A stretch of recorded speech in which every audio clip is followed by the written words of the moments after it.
A menos de 2 semanas do primeiro turno das eleições, os preparativos para o pleito seguem a todo vapor. Na quarta-feira, o TRE do Distrito Federal iniciou a carga e lacração das urnas eletrônicas. Funcionários do Tribunal Regional Eleitoral do Distrito Federal passaram a quarta-feira lacrando as urnas eletrônicas que vão ser usadas no pleito do primeiro turno, no próximo dia 2 de outubro. De acordo com a Agência Brasil, todas as urnas a serem utilizadas, incluindo a contingência, devem passar pelos processos de geração de mídias, carga e lacração. Então, esse momento é muito importante para a Justiça Eleitoral, porque nós estamos preparando essas urnas para os dias das eleições e, após a instalação da mídia, nós colocaremos um lacre em cada urna. E esse lacre é assinado pelo juiz da zona eleitoral. E esse lacre vai constatar a integridade, a segurança, a confiabilidade da urna eletrônica. A geração das mídias consiste na gravação dos dados dos eleitores da sessão e dos nomes e fotos dos candidatos em cartões de memória. E os lacres são produzidos pela Casa da Moeda. Então, 1.000 urnas serão preparadas por dia, serão lacradas, estarão preparadíssimas para o dia da votação. E no total, aqui no Distrito Federal, nós vamos ter 6.748 urnas eletrônicas, todas seguras e confiáveis. Depois de preparadas, as urnas são encaixotadas e vão ser enviadas para as respectivas zonas eleitorais, onde os eleitores do Distrito Federal vão escolher os próximos deputados distritais, deputados federais, senador, governador e presidente. O Supremo Tribunal Federal, ministra Rosa Weber, afirmou que as urnas eletrônicas são confiáveis, auditáveis e permitem a apuração rápida dos votos dados pelos eleitores aos candidatos. A declaração da presidente do STF foi feita durante o Fórum de Justiça do BRICS, com representantes do Poder Judiciário dos países que integram o bloco, que é composto por Brasil, Rússia, Índia, China e África do Sul. O evento foi realizado em Pequim, na China, de forma presencial e online. Em seu discurso, que foi de forma virtual, Weber disse que o Brasil tem histórico de confiança no uso de tecnologia inovadora para a solução de problemas institucionais. Ela disse que o caso de maior destaque nesse ponto se refere ao sistema eleitoral, que substituiu a votação por cédulas de papel, que possibilitava muitas fraudes.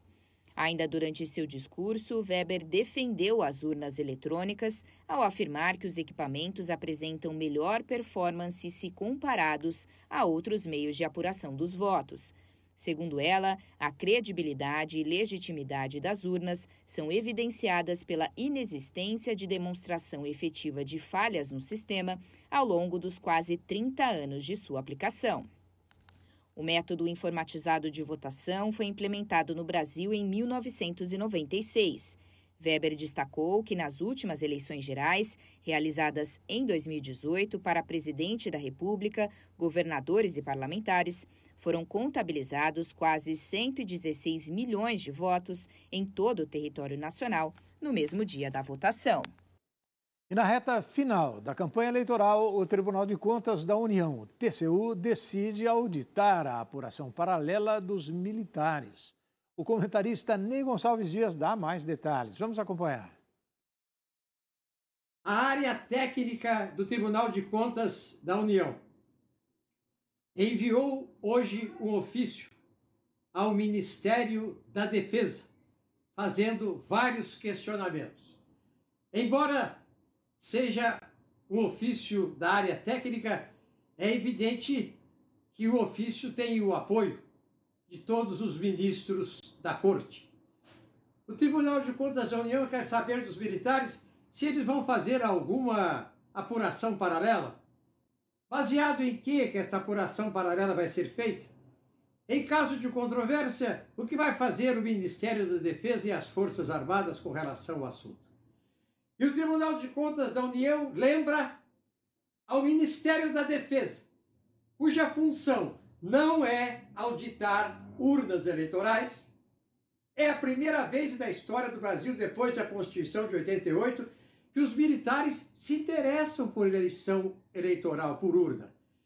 O Tribunal de Contas lembra ao Ministério da Defesa, não anos, mas que há décadas, o Tribunal de Contas da União, juntamente com outros órgãos fiscalizadores, não militares, faz auditoria das urnas e das eleições no Brasil. E que ao longo de 2 décadas nunca encontrou qualquer irregularidade nas urnas e nas eleições do país. Na reta final da campanha, o Tribunal de Contas da União, órgão essencialmente fiscalizador, o que não é função do Ministério da Defesa, empareda os militares e faz um contraluz a pretensões não declaradas do Ministério da Defesa do Brasil, que nunca foi à guerra, mas que quer fazer uma guerra nas eleições. Faltam poucos dias para o primeiro turno das eleições presidenciais e a campanha política se intensifica na TV e na internet. Muitos eleitores se mostram cansados dos ataques entre os candidatos. Perdão. E apenas uma parte da população parece disposta a mudar o voto.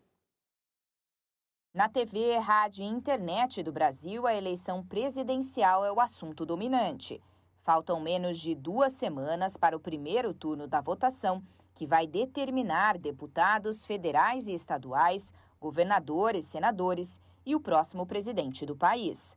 Mas mesmo diante de tanta propaganda, há quem mantenha seu voto. Eu não acompanho, porque eu tenho TV a cabo, vou para os outros canais, né? E a minha cédula já está preenchida, eu voto sempre na direita, sou um homem de direita, né? E nem me preocupo em assistir isso aí. Por outro lado, algumas pessoas analisam o que é mostrado na campanha para determinar seus candidatos. Teve um momento que eu quis mudar, mas esse candidato que eu quis, eu fui pesquisar e não vi que ele fez grandes coisas para o país, então eu votei para o meu antigo candidato.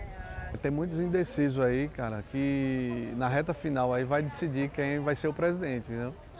Muitos indecisos mesmo, colegas, amigo meu que está indeciso, que eu falo, ó, cara, não vou nem fazer campanha eleitoral aqui, eu só quero que você analise as melhores propostas. Os eleitores também se incomodam com a troca de acusações entre os candidatos, já que grande parte do horário eleitoral parece ser destinado a falar dos opositores, muitas vezes com informações imprecisas.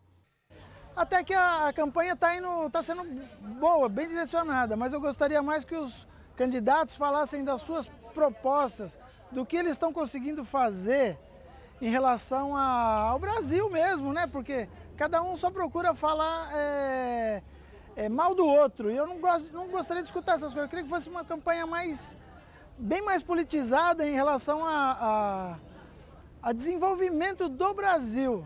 Nas últimas pesquisas de intenção de voto, o ex-presidente Luiz Inácio Lula da Silva manteve o primeiro lugar à frente de Jair Bolsonaro.